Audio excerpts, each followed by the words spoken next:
Now, there's two reasons that you might want to go with the Pulse Explorer, and that's if you want a pair of gaming earbuds that can connect. All right, so I've been using the brand new PlayStation Pulse Explorer gaming earbuds for the past couple days, and personally, I don't think there's enough there to justify spending $200, especially when you can get something like these right here. These are the Soundcore VRP10. They've been around for a while. I've had my pair well over a year, and they stack up extremely well to the Pulse Explorer, which is exactly what we're going to talk about here in this video. Not to mention, right now you can grab these things for only $50. So we're literally talking a fraction of the price compared to the Pulse Explorer. So let's just start off with the design of both of these options. As far as the Pulse Explorer, I'll be honest, I'm a fan of the way that they look. If you're a PlayStation faithful and you're tempted to grab these just because you know they're going to match your console and whatever PlayStation accessories you might have, like, I get it 100%. And that's part of the reason I was as interested as I was in picking these up. But when it comes to actual, functionality and usability, there's definitely a learning curve to be had here. Just simple things as far as like figuring out how to put them back inside the charging case. It takes a few tries to really understand it and figure it out. And the same thing goes for putting them in your ear. Like, it takes some experimenting to see exactly how they're supposed to fit in your ear. Now, in their defense, once you figure it out, at least for me, I have been able to get a nice secure fit. It's just not something that you're going to immediately take out of the box and right away understand how you're supposed to use them. With the VRP10, whether you're familiar with these or not, like, you're going to just take them out of the box, slap them in your ear, and you're instantly ready to go. That's not really the case when it comes to the Pulse Explorer. All right, now when it comes to the charging case of the Pulse Explorer, it is larger than the VRP10.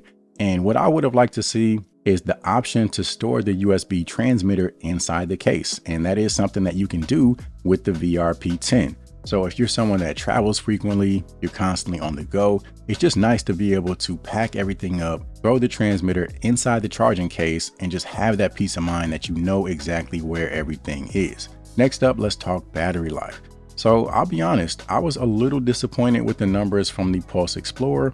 The earbuds are going to give you roughly 5 hours per charge, and then you get an additional 10 hours from the case. At the minimum, I would have liked to see more reserve battery life coming from the case, especially considering the size of the case. All right, compared to the VRP10, the earbuds on these are going to give you around 6 hours per charge, and then you get an additional 18 hours from the case. So you're getting roughly 3 additional charges from the VRP10 case. And with that, the case of the VRP10 is smaller, it stores the transmitter, and is giving you more battery life. So I definitely feel like PlayStation could have done a little bit more in terms of those specs. Something else we definitely have to talk about is connection. So if you're that person that likes to do all different types of things in between games, whether it's going to the kitchen, throwing a pizza in the oven, checking on your kids, whatever it is, if you're moving around a lot when you're gaming, the Pulse Explorer don't give you that much range. All right, there were certain times where I would run upstairs, go check on something, and the earbuds would disconnect from my console. With the VRP10, I was able to go much further before they would disconnect. So the overall connection strength on the VRP10 is undoubtedly stronger compared to the Pulse Explorer. If you're somebody that, usually stays in the same place during your gaming sessions, not really going to be an issue. But again, if you're somebody that does a lot of moving around, it's definitely something to consider.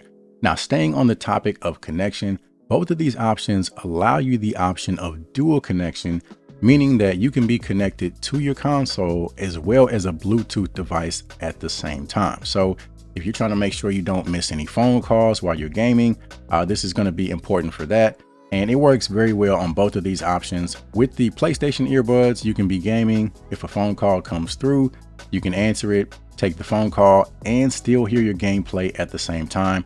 And the same goes for the VRP10. One small difference that you'll notice is that with the Pulse Explorer, when you're taking a phone call, the audio from your gameplay remains the exact same. The overall volume level stays the exact same. With the VRP10, as soon as you answer a phone call, it lowers the volume of the gameplay. It just brings it to a point that's still audible, so you can still be in tune with everything, but also handle your phone call at the same time. So it kind of differentiates the audio in a sense, in a way that's a little bit easier to use, I guess, in my opinion. So just a very small difference, but at the end of the day, they allow you to do the same thing. Now, something else you might want to consider, if you want to listen to music and game at the same time, you can do that with both of these options as well.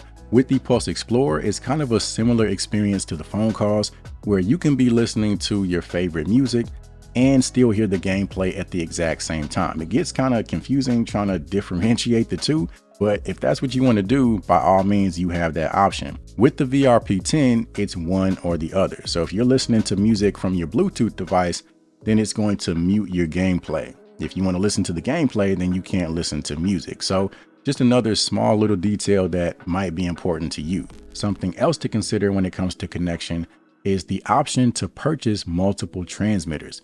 So if you want to buy a USB transmitter for each one of your devices, whether it's PS5, Mac, PC, whatever it is, that way you don't have to, pull the transmitter from each device whenever you want to use it on a new device. You can just have multiple for each one.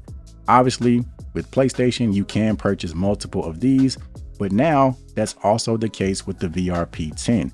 When these came out initially, they kind of announced that you could purchase multiple transmitters, but it wasn't clear where to get them from.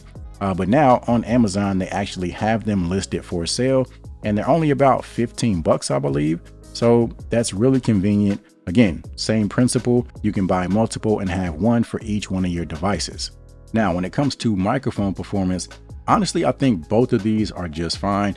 As usual, I did do a microphone sample so that you guys can be the judge for yourselves. All right, so right here is a microphone sample of the Soundcore VRP10. The audio is coming directly from the microphones. Testing, testing, 1, 2, 3. Testing, testing, 1, 2, 3. And now this is a microphone sample of the PlayStation Pulse Explorer gaming earbuds. Testing, testing, 1, 2, 3. Testing, testing, 1, 2, 3. From there, let's go ahead and talk controls because there are some differences there. So for starters, with the Pulse Explorer, you have physical buttons. On the VRP10, they're using touch-sensitive controls. Another difference is going to be the fact that during your gameplay on your PS5, the Pulse Explorer allows you to control your volume with the physical buttons, whereas with the VRP10, the touch controls don't exactly work during gameplay. So if you want to change the audio, turn it up or turn it down, you have to go into the actual gameplay settings.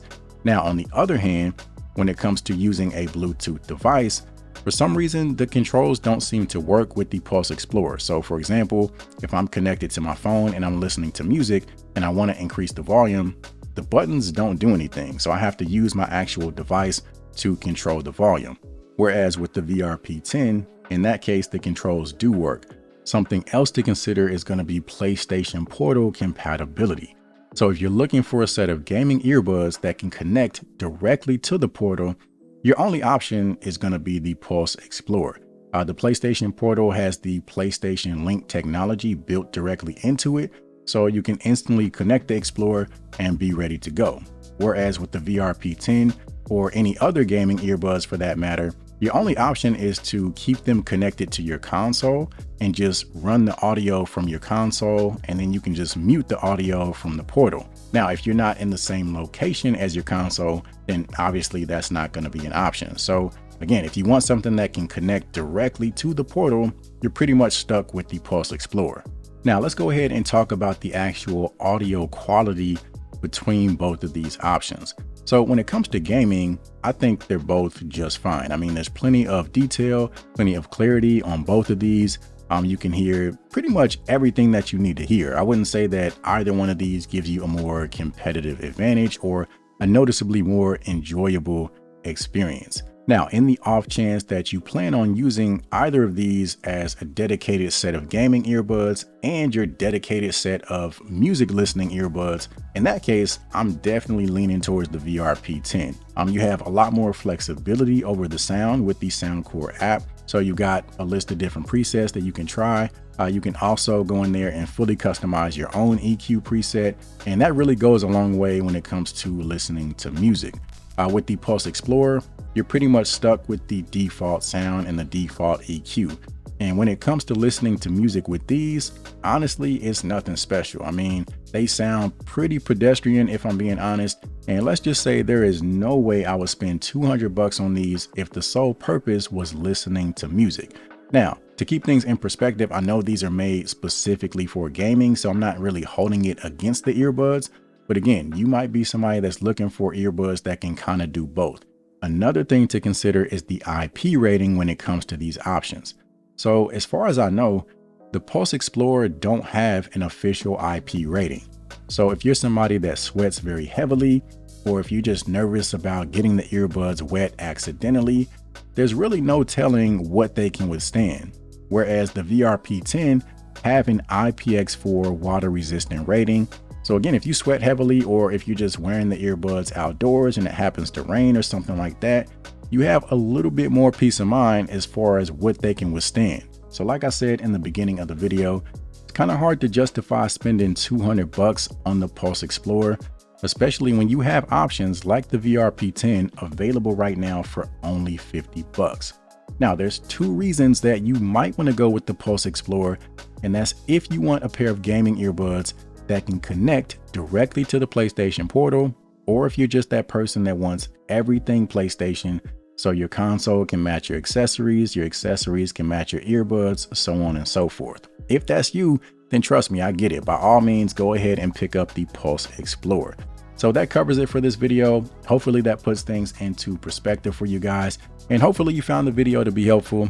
If so, do me a favor, subscribe, give it a thumbs up, and I appreciate you guys as always, and we'll see you in the next one.